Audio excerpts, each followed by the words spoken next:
Pues comenzamos.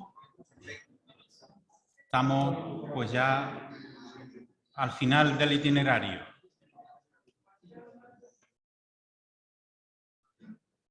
Han llegado las calores, mes de junio, el Corpus, y ya parece que todo, en fin, va en nuestra costumbre como llegando al final de esta etapa, que bueno, pues en la vida del cristiano y en nuestra formación cristiana, pues ya sabemos que realmente nunca se acaba. Pero sí, todo tiene un principio, tiene un final, pues termina este curso y terminamos este itinerario que nos hemos trazado en torno a la eclesiología, ayudándonos pues, de algunos documentos de la Iglesia, especialmente del Catecismo de la Iglesia Católica y del Compendio. Lo reitero una vez más, sobre todo en aquellas tres categorías teológicas, eclesiales, que es la Iglesia como pueblo de Dios, cuerpo de Cristo, templo del Espíritu Santo, y después en las notas que profesamos en cada solemnidad de la Iglesia, una santa, católica y apostólica. Estamos al final, bueno, pues es la nota de la Iglesia como apostólica, la que hoy a nosotros nos convoca. Bueno, pues es siempre bueno escuchar distintas voces de distintas personas y bueno, buscando en internet y demás, pues me crucé con este vídeo de Monseñor Munilla, que actualmente, bueno, ha sido muchos años obispo de San Sebastián y hace poco tiempo pues llegó a la diócesis de Orihuela, Alicante. Allí está como pastor. No sé si ustedes lo conocen o lo siguen, es un obispo pues muy activo en redes sociales, también en Radio María, de una manera pues permanente, ofrece charlas de formación, de reflexión, muchas de ellas en torno al catecismo, y entonces, bueno, pues aparece en torno a una lectura continuada del catecismo de la Iglesia Católica, aparece esta pequeña síntesis en torno a algo menos de 8 minutos del obispo en torno a esta nota de la Iglesia como apostólica. Bueno, es bueno escuchar también otras voces. Entonces, bueno, pues vamos a escuchar qué nos dice Monseñor Munilla y después, bueno, pues yo seguiré y lo que haremos es a poco apostillar lo que él va a decir leyendo los artículos del catecismo, que en este caso pues son más breves que la de la nota de la Iglesia Católica. Esta es más breve, la Iglesia Apostólica. Aparecen ahí una serie de conceptos doctrinales y eclesiales que seguro que a todos nosotros nos suenan, pero que es bueno que como fieles cristianos nosotros, además de conocer, tengamos claros y asumamos a nuestra vida, ¿vale? Entonces, pues comenzamos escuchando a Monseñor Munilla. ¿Por qué? La Iglesia es apostólica. Número 174 del Compendio del Catecismo. ¿Por qué la Iglesia es apostólica? La Iglesia es apostólica por su origen, ya que fue construida sobre el fundamento de los apóstoles, por su enseñanza, que es la misma de los apóstoles, y por su estructura, en cuanto es instruida, santificada y gobernada hasta la vuelta de Cristo por los apóstoles, gracias a sus sucesores, los obispos, en comunión con el sucesor de Pedro. Podemos utilizar mucho esa expresión, ¿no? Católica, apostólica. ¿Qué significa la palabra apostólica? Bueno, porque la Iglesia apostólica aquí lo divide en tres aspectos: por su origen, por su contenido, por su enseñanza y por su estructura. Por su origen. Para entender esto, no nada mejor que leer el segundo capítulo de la carta a los Efesios, del versículo 19 al 22, fijaros, y cita el Señor. Así pues, ya no sois extranjeros ni forasteros, sino conciudadanos de los santos y miembros de la familia de Dios. Estáis edificados sobre el cimiento de los apóstoles y profetas, y el mismo Cristo Jesús es la piedra angular. Por él todo el edificio queda ensamblado y se va levantando hasta formar un templo consagrado al Señor.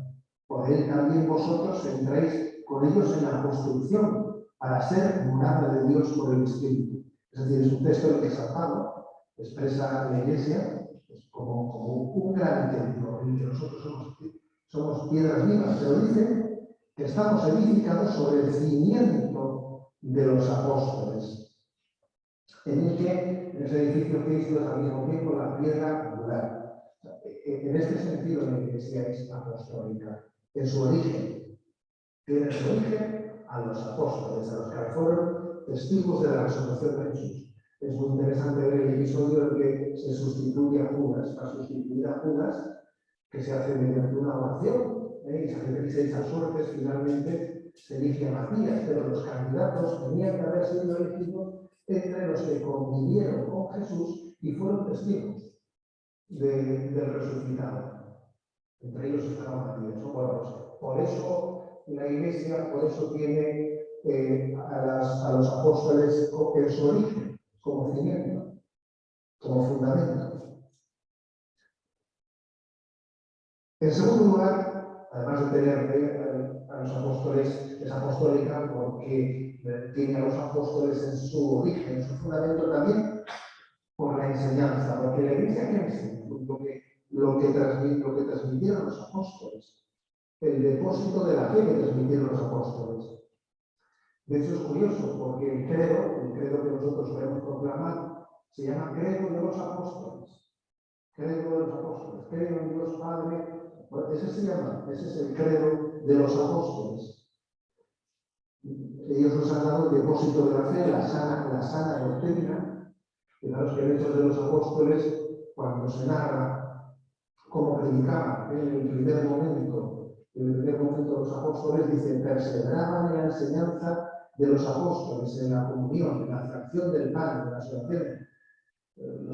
La primitiva comunidad cristiana perseveraba pues, en la comunión, en la fracción del pan y en la enseñanza de los apóstoles. Lo que los apóstoles habían aprendido de Jesús, lo estaban transmitiendo. La Iglesia pues, no se inventa nada, no tiene derecho a inventarse nada. Ella tiene que estar al servicio de la tradición, al servicio de lo que los apóstoles han transmitido, que eso es la tradición. La transmisión de la enseñanza recibida de Jesús por parte de los apóstoles. Por tanto, es apostólica en su origen, porque tiene a los apóstoles como cimientos. Es apostólica en su enseñanza, porque enseña lo que los apóstoles transmitieron. Y es apostólica en su estructura. Sí, la Iglesia tiene una estructura apostólica, está regida por los sucesores de los apóstoles. ¿Quién tiene la autoridad en la Iglesia? ¿A quién ha concedido el Señor la autoridad en su Iglesia? Pues a los sucesores de los apóstoles, a los obispos. Esto es importante decirlo, porque a veces cuando se habla de la Iglesia y se pretende decir que la Iglesia de nuestros días tiene que ser una Iglesia democrática, como se habla en esos términos, no se está entendiendo. Que la Iglesia es un don de Jesucristo en el que es Él el que nos transmite la verdad revelada. No somos nosotros los que damos salud. Jesucristo no fue un moderador de pluralismos, sino fue un maestro de la verdad. Vamos a repetir esto. Jesucristo no fue un moderador de pluralismos, fue un maestro de la verdad. Y obviamente, por lo tanto, la Iglesia tiene que ser gobernada desde esa perspectiva, de la perspectiva de encomendar a los sucesores de los apóstoles pues, el gobierno de la Iglesia para que sea fiel a esa verdad transmitida. El colegio de los apóstoles, el colegio de los obispos, asistido por los presbíteros, bajo la guía del Santo Padre, son quienes tienen pues esa encomienda no solo de predicar especialmente, no solo de santificar, sino también de regir, de gobernar, de discernir para el gobierno de la Iglesia. Voy a leer un pequeño texto del prefacio litúrgico de los apóstoles, que solemos leer en la liturgia cuando se celebra la fiesta del apóstol. Dice: porque no abandonas nunca tu rebaño, sino que por medio de los santos pastores lo proteges y conservas, y quieres que tenga siempre por guía la palabra de aquellos mismos pastores a quienes tu Hijo dio la misión de anunciar el Evangelio. El Señor encomendó su palabra a los pastores, que son quienes tienen, ¿no?, esa encomienda, esa misión de anunciar el Evangelio. Por eso rezamos especialmente, ¿no?, por los pastores, por los sucesores de los apóstoles. Es una santa costumbre, ¿no?, en el seno de la Iglesia, rezar por el Papa y por los obispos que tienen esa encomienda especial de Jesucristo. Y obviamente, pues participar todos de una manera activa, no meramente pasiva, sino activa en esa colaboración del pastoreo que Cristo encomendó a su Iglesia.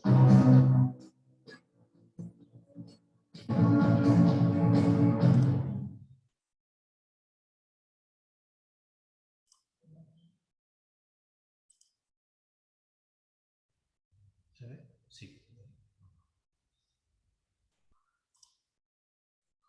Muy bien, pues hemos visto en este pequeño trozo de vídeo, decía yo el catecismo, no, el número 174 del compendio del catecismo, el comentario que ha hecho Monseñor Munilla. Nosotros, bueno, pues ahí ha hecho una pequeña síntesis de aquello que recoge también el catecismo y que es lo que nosotros vamos a leer ahora, en esa triple dimensión sobre todo. En el origen, la Iglesia es apostólica por su origen, por el anuncio y por su estructura. A nosotros apostólica nos suena también a apostolado. El apostolado se refiere a algún servicio propio dentro de la Iglesia, el cual nosotros como cristianos bautizados estamos llamados a realizar un apostolado en la Iglesia, es decir, a vivir como cristianos que anuncian por su testimonio de vida el Evangelio de Jesucristo. En ese sentido, todos nosotros somos apóstoles en cuanto participamos de la misión que Jesús de Nazaret encomendó a los apóstoles a sus sucesores, son los obispos, y nosotros que formamos parte de la Iglesia por el bautismo dentro de esta comunidad también episcopal, que es la Iglesia local, la diócesis, como hablábamos también la semana pasada o la otra. Así que, en cierta manera, nosotros somos apóstoles o participamos de esa misión apostólica, de un apostolado. Entonces, aquí se nos refiere en el catecismo una triple dimensión. Dice, la Iglesia es apostólica porque está fundada sobre los apóstoles y esto en un triple sentido. Fue y permanece edificada sobre el fundamento de los apóstoles. Monseñor Munilla ha citado un trocito de Efesios que aparece ahí, la cita, ¿verdad? Testigos escogidos y enviados en misión por el mismo Cristo. Por otra parte, guarda y transmite, con la ayuda del Espíritu Santo que habita en ella, la enseñanza, el buen depósito, las sanas palabras oídas a los apóstoles. Guarda y transmite. Y por último, sigue siendo enseñada, santificada y dirigida por los apóstoles hasta la vuelta de Cristo, gracias a aquellos que le suceden en su ministerio pastoral, el colegio de los obispos al que asisten los presbíteros, juntamente con el sucesor de Pedro y sumo pastor de la Iglesia. Y aparece aquí esta triple dimensión, en cuanto a el fundamento, el anuncio y, podemos decir, la estructura. Es así desde el origen de la Iglesia. Está claro que los primeros o los inicios de la Iglesia, esa dimensión estructural no aparecía tan definida como ha tenido después un desarrollo histórico, sobre todo cuando la Iglesia, por su propia misión, ha ido poco a poco creando comunidades en las distintas ciudades, en los distintos países.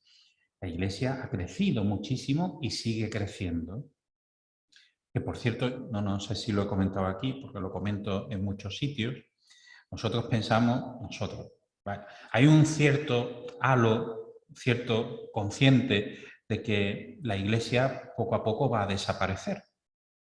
Eso, no sé si ustedes tienen esa sensación. Menos cura, menos monjas, se cierran conventos, se cierran iglesias, el mundo de los cofrades que tiene sus propias dificultades y demás, parece que somos menos. Como que la Iglesia en España se va a terminar. Bueno, pues yo no lo sé si se terminará o no, pudiera ser. Pero que en el mundo el número de los cristianos católicos sigue creciendo cada año.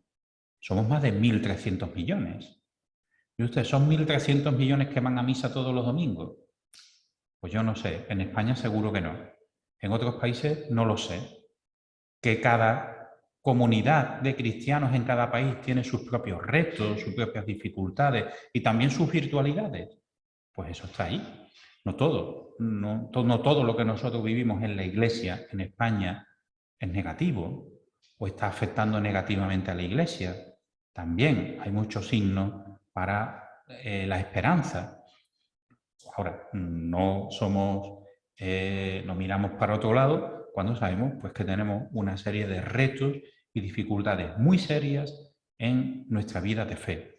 Uno de ellos concierne precisamente al segundo aspecto de la dimensión apostólica de la Iglesia, que es la custodia y el anuncio del depósito de la fe.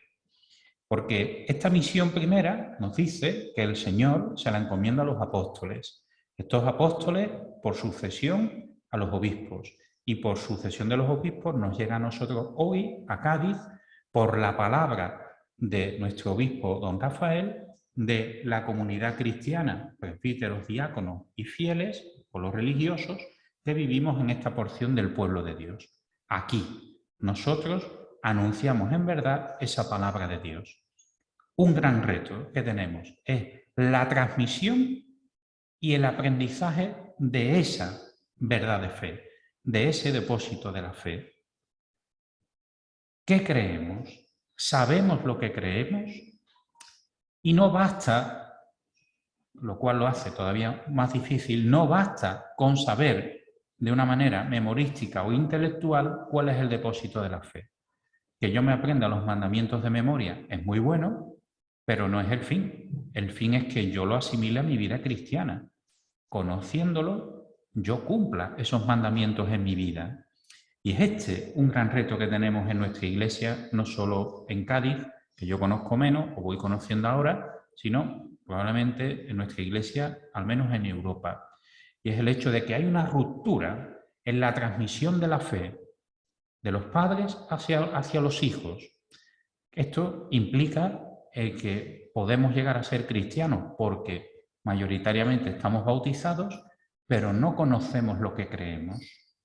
Si esto lo unimos a ese avance que ya hemos dicho en varias ocasiones del individualismo, la secularización y el relativismo moral, tenemos un gran reto. Y es que en la práctica de la vida cotidiana se asume que podemos ser cristianos viviendo a nuestra manera, como cada cristiano crea oportuno, porque él es la medida de la verdad. ¿Qué nos ha dicho Monseñor Munilla? Cristo ha venido precisamente como fundamento de verdad. Conociéndole a él aquello que él enseñó, nosotros, asumiéndolo, sabemos que caminamos en esta vida con la verdad.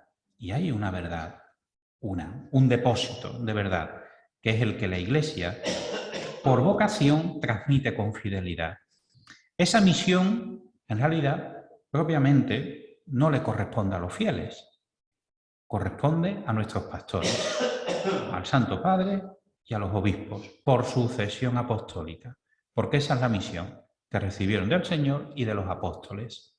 En este caso, sí a nosotros nos compete recibir esa enseñanza y transmitirla con testimonio, fidelidad, para que otros puedan convertirse y creer. Esto no es solo tarea, eso sí, de los obispos. No solo al obispo le compete la responsabilidad de cada año haya en las parroquias pues más bautizados, más bodas, más misas. No solo le corresponde al obispo, nos corresponde a todos nosotros. En una convicción, que también pues repito en muchas ocasiones, pues que es probable en el avance de los estudios sociológicos, pues que en España llegue un momento en que en verdad seamos una iglesia de minorías. Nosotros seguimos proponiendo una estructura pastoral como si todos fueran cristianos, cosa que sabemos que no es verdad, al menos en la práctica de la fe. Pero como Iglesia católica, probablemente tendremos que ir asumiendo que aquello que nosotros celebramos en nuestra vida personal, comunitaria y pública, va a ir teniendo cada vez un componente mayor de minoría. La mayor de las minorías, pero minoría. Esto lleva consigo pues, el reto de la vida pública. Pues, mire usted, pues, es probable que haya menos cofrades, que haya menos cargadores, pues que haya menos sacerdotes al servicio de la Iglesia y de las hermandades. Pues tendremos que ir dando una respuesta a esta situación. No podemos hacerlo si no conocemos quiénes somos, qué creemos. Ahí aparece la dimensión apostólica de la Iglesia. Y esto pide de nosotros, pues, en cierta manera, también un cierto esfuerzo. Cotidianamente, ¿cómo hacemos esto? ¿O de qué manera hacemos esto en la Iglesia? A través de las catequesis, que en un momento fundamental llamamos catequesis de iniciación, la iniciación cristiana, que no es, estamos poco a poco, dice que la Iglesia no cambia, en muchas cosas estamos cambiando aunque no nos enteremos, que ya no es una catequesis para recibir un sacramento, siempre se ha dicho eso, ¿verdad? Sino una catequesis para la vida cristiana, para llegar a ser adulto en la fe y vivir como cristiano. Esa es la catequesis de iniciación. Y durante su desarrollo, que abarca años, el sacramento del bautismo, la confirmación y la primera comunión. Mayoritariamente nuestras catequesis siguen siendo infantiles, pero poco a poco, si el desarrollo que vamos viendo venir continúa, poco a poco se irá convirtiendo en una catequesis más de adultos, porque no hayan terminado su iniciación cristiana. Ahí tenemos una dimensión fundamental de transmisión de la fe apostólica. ¿Esto dónde se realiza? De manera ordinaria, nos dice San Juan Pablo II en Catequesis Tradendae, en la parroquia. Unidad básica de pastoral, ámbito ordinario donde se realiza la catequesis. Pero aparecen otros ámbitos de colaboración con la parroquia en la catequesis.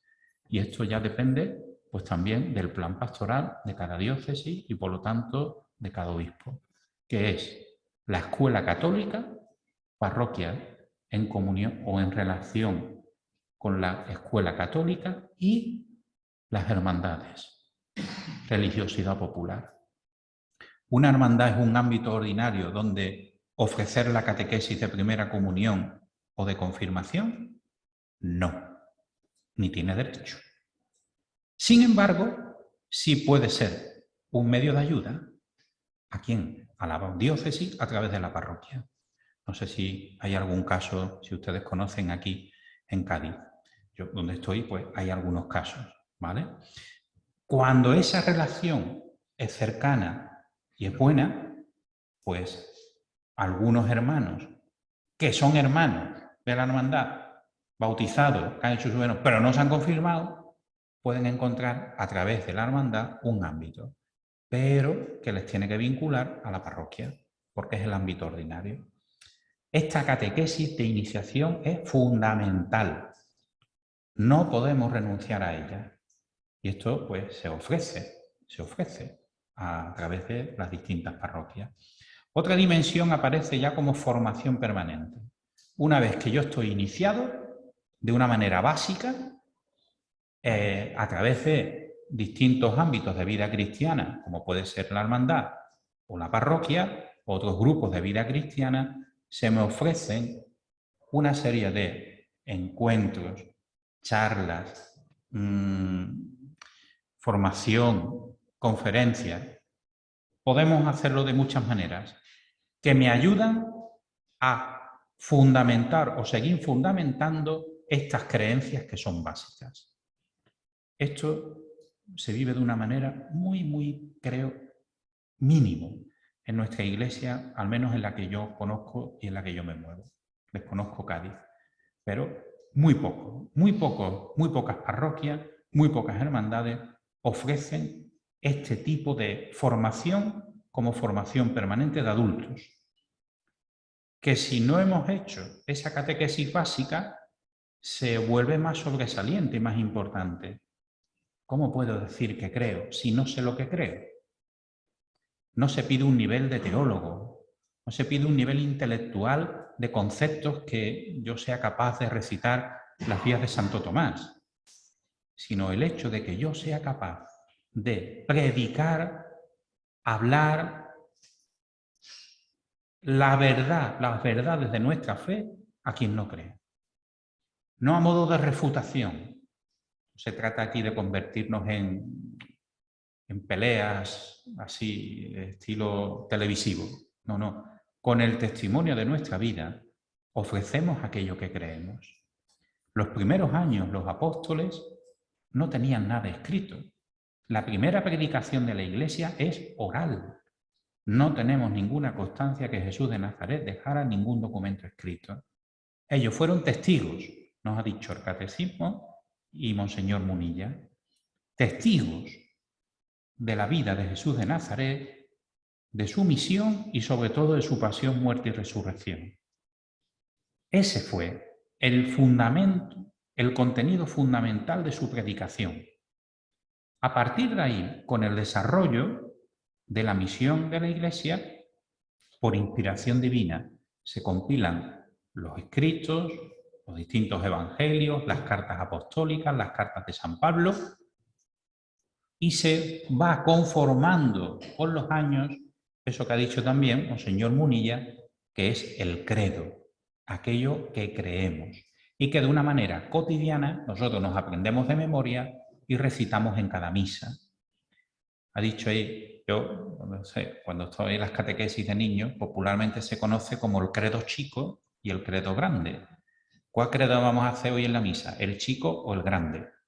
Bueno, pues el chico es el credo apostólico, más antiguo, y el credo grande es el credo conocido como niceno-constantinopolitano, porque viene de la enseñanza o la unión de la enseñanza de dos concilios.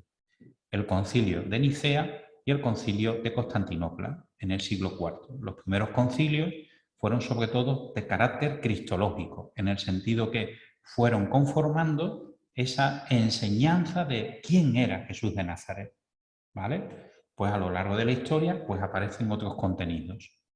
Entonces, desde los primeros años nosotros recibimos ese anuncio de depósito de la fe que a nosotros nos hace sabernos siempre en presencia de Dios o de Jesucristo, porque fue su propia enseñanza. Es esta fidelidad a ese depósito de la fe el que también ha hecho posible que durante 2 milenios la Iglesia pueda seguir llamándose católica y que de una manera fiel nosotros podamos decir en verdad que continuamos esa transmisión de la verdad de Dios. Es muy importante para nosotros esta dimensión apostólica en cuanto a la comunión. Ya se lo he dicho en otras ocasiones, probablemente es el reto más grande que tenemos en cuanto a Iglesia de una manera interna, que es la comunión, sabernos todos hermanos, vivir todos unidos y caminar juntos, sin divisiones ni separación. Y aparece para nosotros también esta importancia en la dimensión de ser copartícipes en este anuncio.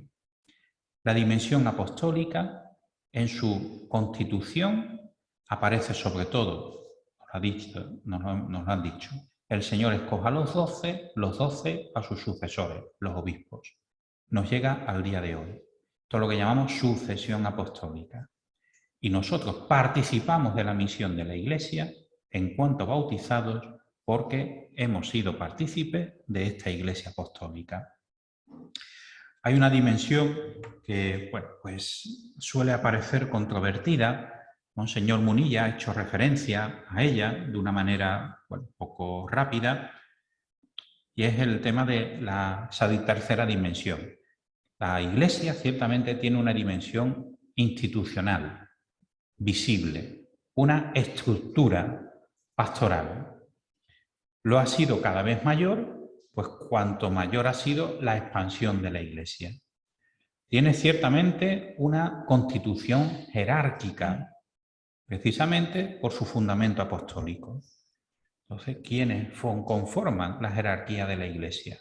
Pues nuestros pastores, los obispos, y entre ellos, como sucesor del apóstol San Pedro en la sede de Roma, el Papa. Para nosotros, el obispo de Roma, el Papa de la Iglesia Universal, para nosotros hoy Francisco. Ahí aparecen unos vínculos de comunión en la verdad que son parte constituyente de la Iglesia. Yo entiendo y comprendo cuando nosotros podemos, bueno, como criticar o opinar sobre si la Iglesia tendría que ser más democrática o tendría los obispos que atender más a la escucha de sus fieles para el buen gobierno de la Iglesia. Estoy de acuerdo. Pero la Iglesia no está conformada como un sistema político por su origen y se sigue manteniendo y se seguirá manteniendo. La Iglesia no está constituida como un partido político que vaya a gobernar un país. Que no.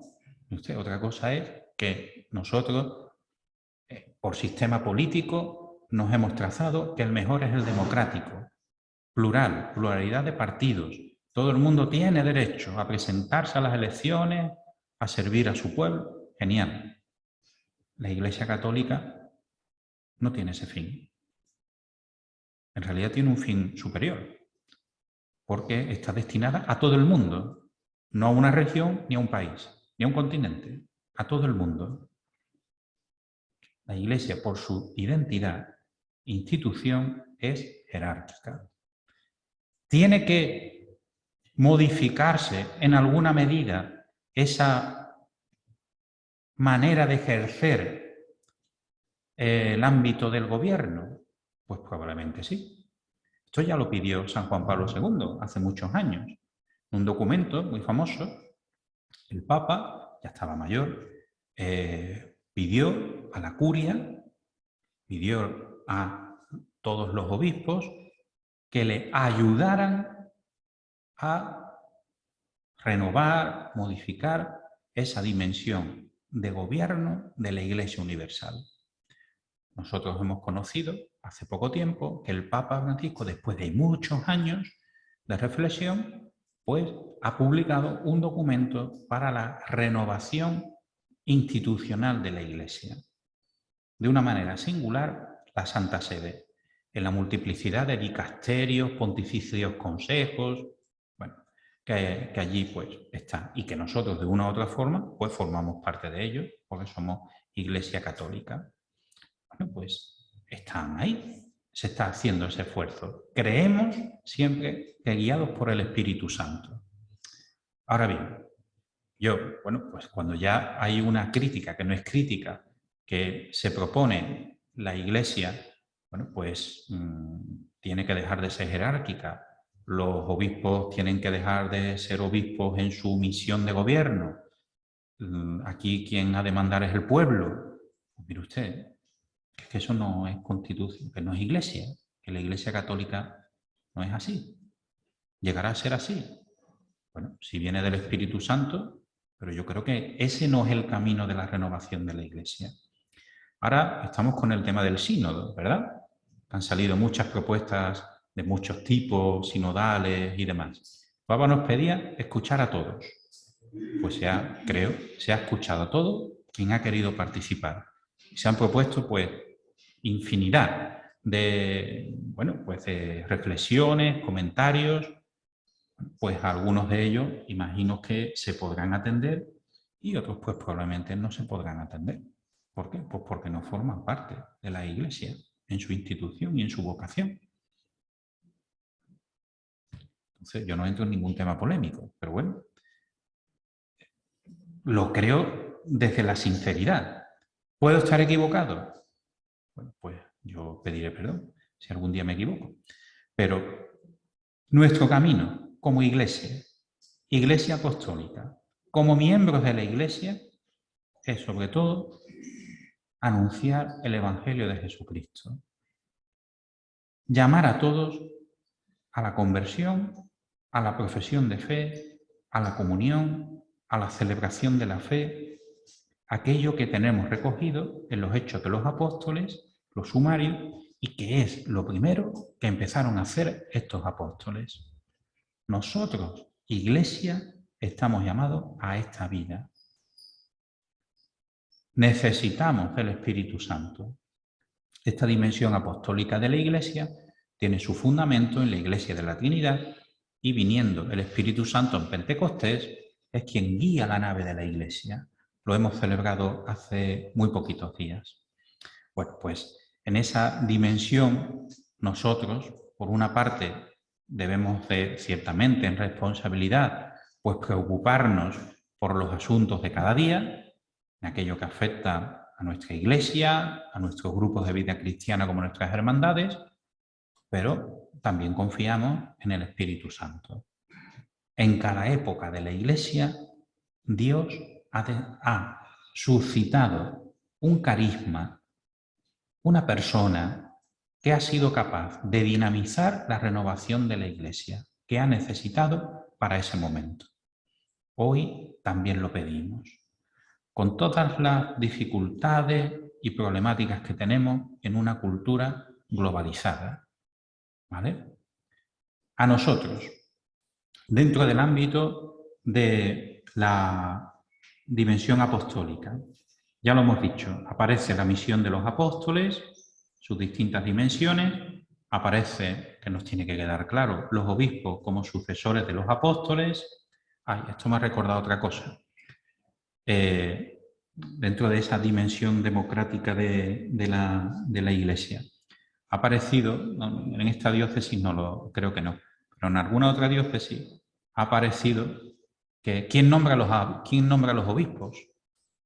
¿A los obispos quién los nombra? El Papa. Obviamente, si hay más de 2000 obispos en el mundo ahora mismo elegidos, el Papa, con todas las cosas que tiene, pues no puede estar nada más que pensando a quién voy a elegir, porque además, obviamente, no conocen a todos los candidatos ni a todos los curas.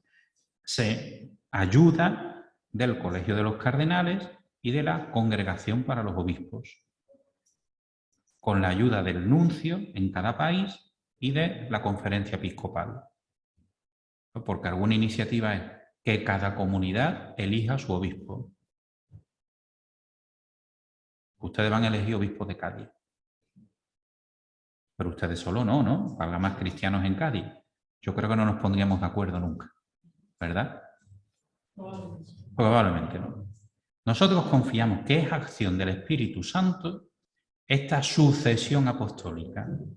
Confiamos que es acción del Espíritu Santo. Por lo tanto, es el mismo Espíritu el que guía a su Iglesia. Y nosotros hemos de orar para que el Espíritu Santo nos envíe pastores que en verdad ayuden a la vida religiosa de nuestra tierra. Pero también nosotros hemos de trabajar, si me permite la palabra, para que haya un desarrollo vocacional en nuestras comunidades. Necesitamos pastores al servicio de la Iglesia. Esa sí es tarea nuestra, suscitar esas vocaciones, que serán después al servicio de nuestra Iglesia local o de nuestra Iglesia universal. Nosotros quizás no nos toca elegirlos, pero sí nos toca promoverlos. Los sacerdotes no vienen caídos de un árbol, nacen de la comunidad cristiana. Ya les cuento una gran alegría. Yo el próximo sábado voy a ir a Osuna, donde yo vengo, de mi parroquia, donde yo estaba de párroco, y yo hace 6 años pues llevé a un chico al seminario, que se ha ordenado cura, y el sábado dice su primera misa. Pues su vocación nació en una hermandad. La hermandad está orgullosísima. Ahora va presumiendo de que ha sacado, pues porque él ha sido miembro de Junta de Gobierno, no hermano mayor, pero sí miembro de Junta de Gobierno. Su vida cristiana ha estado vinculada a una hermandad. Él da gracias a Dios por eso. Yo doy gracias a Dios por esta vocación. Y ha vivido como vosotros. Esa sí es vuestra tarea. Esa sí es tarea de todos nosotros. Que en el seno de nuestra hermandad seamos capaces de vivir como cristianos, que demos testimonio de la verdad y del amor de Dios, y ahí se suscita la vocación. Sacerdote, a la vida religiosa, a la vida familiar, casado, misionero, consagrado, todos los tipos de vida cristiana. Esta sí es misión nuestra, por acción del Espíritu. Es a esto a lo que nosotros nos afanamos. Aparece ahí el apostolado, del que ya también pues yo les he hablado. Aparece al final pues una síntesis de estas 4 notas de la Iglesia Católica, que dice: la Iglesia es una, santa, católica y apostólica, en su identidad profunda y última, porque en ella existe ya y será consumado al fin de los tiempos el reino de los cielos, el reino de Dios, que ha venido en la persona de Cristo y que crece misteriosamente en el corazón de los que le son incorporados hasta su plena manifestación escatológica.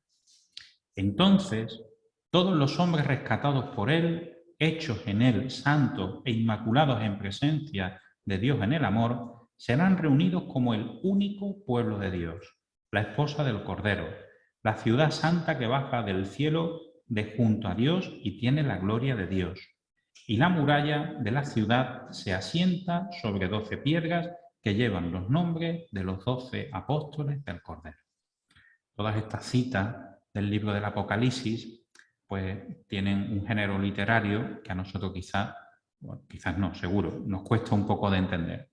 Pero a nosotros se nos ofrece esta síntesis de la Iglesia, que aquí nosotros somos peregrinos hacia la casa del Padre. Y llegará un día al final de los tiempos donde todos, creemos, participaremos de la gloria por toda la eternidad. La vocación de la Iglesia es seguir llamando a todos los hombres a la fe, para que un día puedan tener vida y vida eterna. Por esto nuestra misión, la misión de la Iglesia, por ende de todos los cristianos, sigue siendo siempre nueva, actual. Nosotros hemos recibido un depósito. Ese depósito es la verdad, no cambia en su esencia. Ahora, la manera de vivir como cristianos, de anunciar y testimoniar ese depósito de la fe, sí es distinto en cada época. Esta es la que a nosotros nos toca vivir. Dentro de 100 años nos va a dar igual. Y lo que pasó hace 100 años atrás, bueno, aprender de la historia. Pero ahora nos toca vivir este ámbito de realidad y de historia. Bueno, pues esta es nuestra misión. La misión que nosotros hemos recibido por nuestro bautismo para ser testigos de la verdad de Dios en medio del mundo. Bueno, mira, voy a terminar antes de la semana pasada. ¿Alguna pregunta? Bueno, que ya terminamos, que esta es la última. Esta es la última ya. Entonces, no sé si tenéis alguna pregunta de ahora, del curso, de los demás días.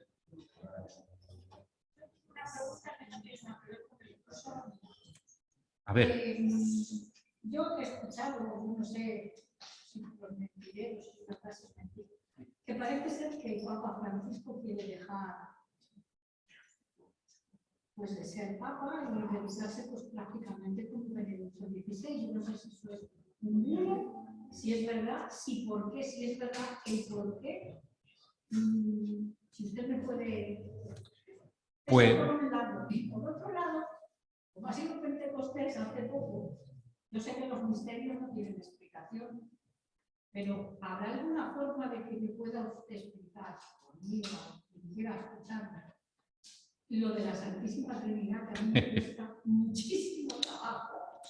Que yo sé que es un misterio, y como tal es un misterio, y sí. no vale darle vueltas, pero es que me surge muchas veces que ese misterio no tiene algo que te pueda decir, pues mira. Bueno, lo repito aquí al micro para que se quede grabado. Nos preguntan por el tema de que parece que se está corriendo el rumor de que el Papa Francisco podía renunciar a la sede de Pedro como hizo Benedicto XVI, debido a su estado de salud. Y nos pregunta también, bueno, pues por el misterio de la Santísima Trinidad que celebramos el domingo pasado. Bueno, con respecto al Santo Padre, pues yo no sé más que usted. Lo que se dice en los mentideros, lo que va corriendo por ahí. ¿Quién sabía que el Papa Benedicto iba a renunciar? Pues por lo visto nadie, prácticamente 2, 3 personas muy cercanas a él, y lo dijo así. Si eso pasa, pues va a pasar, yo creo que de la misma manera. No creo que sea algo así que sepa mucha gente. Pasa que el Papa Francisco ya lo dijo hace unos meses cuando lo operaron, que le ingresó para una operación. Hombre, pues cualquier padre nuestro, abuelo nuestro, con más de 80 años, que tiene una intervención quirúrgica, pues ya se sabe, hombre, que aunque no sea algo grave, es una intervención quirúrgica en una persona mayor. Pues el Papa es lo mismo. Entonces, cuando el Papa está enfermo y pasa por el quirófano, dijo el Papa algo así: cuando el Papa enferma hay tempestades de cónclave. Algo así.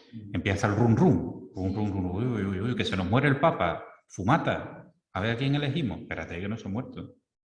Entonces, como en principio lo que tiene no es grave de morirse, aunque tiene el Papa muchos achaques de salud, pues esto alimenta que, como si Benedicto, estando no tan mal de salud, renunció, pues lo mismo el Papa renuncia. Pues que yo qué sé.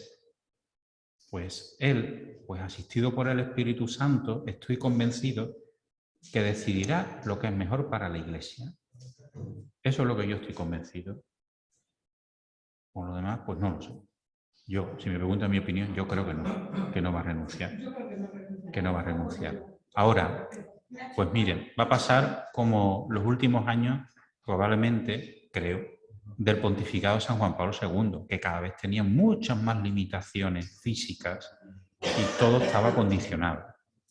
Pues probablemente al Papa le va a pasar lo mismo, viendo que está muy lúcido, que lo que tiene pues es una capacidad alterada del tema de andar por la rodilla. Entonces, claro, entonces, bueno, yo creo que no. Después, con respecto al misterio de la Santísima Trinidad, pues constituye para nosotros ese misterio de fe que sí es razonado, sí se puede razonar. Hay esto también el Papa Juan Pablo II, en aquella encíclica Fides et Ratio, nos ofreció. Ya no se da en la Iglesia algo que quizás sí en el siglo XIX, que es esa dualidad o confrontación entre fe y ciencia, entre fe y razón. No. La fe ilumina la razón ayuda a entender la fe. Entonces, con el misterio de la Santísima Trinidad, nosotros tenemos también estos instrumentos. A nosotros se nos ha revelado, sobre todo por la predicación del Hijo, que es Jesús de Nazaret, que tiene un Padre. En esa relación filial, que hemos conocido sobre todo los evangelios, sobre todo el Evangelio de Juan, aparece esa relación de amor y de amistad. También sabemos que el Hijo, ascendiendo a los cielos, por el Padre y el Hijo, recibimos el don del Espíritu Santo. Un único Dios, 3 personas divinas. Esto es razonable, ¿eh? Y nosotros, si vamos al magisterio de la Iglesia, hay pues muchos tratados teológicos en torno al misterio de la Santísima Trinidad. ¿Qué ocurre? Pues que utilizando como base también la filosofía, si nos metemos en ese ámbito, suelen ser muy especulativos, suelen ser de una profundidad teológica al alcance de muy pocos. ¿Esto significa que ese misterio es para nosotros imposible de penetrar? No. El misterio de la fe de la Trinidad se vive sobre todo desde el don del amor que Dios ha tenido del Padre al Hijo y que nosotros, como hijos de Dios, también hemos recibido. Desde la fe, desde la caridad y desde la esperanza, nosotros podemos conocer, entender y penetrar el misterio de la Santísima Trinidad. Que no deja de ser un misterio, como es la vida. La vida y la muerte siguen siendo un misterio para nosotros. Y no dejarán de serlo, aunque sabemos que Cristo ha resucitado, porque no hemos participado todavía de Él. Cuando un día participemos de Él, confiamos que lo sabremos todo. Ahora bien, a nosotros como hijos de Dios se nos han dado se nos han revelado todos los medios para vivir en plenitud nuestra fe. Dios nos ha dado a conocer, no a unos cuantos, a todos, la verdad de la fe para que podamos vivir como hijos de Dios. Aquí no hay ya elegidos ni eruditos. Lo dice también el Evangelio de Juan. No es solo para unos cuantos. Dios se ha dado a conocer a todos. Luego, aunque para nosotros sea difícil de entender ese misterio de la Santísima Trinidad, yo puedo seguir viviendo mi fe en plenitud, aunque no lo conozca todo en su profundidad, ¿vale? Lo celebramos en la Eucaristía y, bueno, pues con la Eucaristía penetramos ese misterio de fe. Yo creo que con esto, nada. ¿Algo más?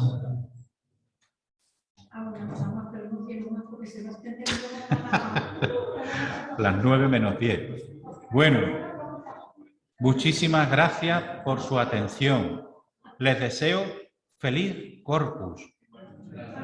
Nuestro obispo don Rafael nos ha pedido participación en unas circunstancias muy concretas este año, que todos sabéis, en la celebración de nuestro Corpus, pues que participemos. Que tengáis feliz verano, descanso, sobre todo pues con vuestra familia, y si hay pues algún enfermo, alguna persona mayor, pues que le llevemos este amor de Dios del que tanto hemos estado hablando en estos días. Así que muchas gracias. Nos vamos. Vamos.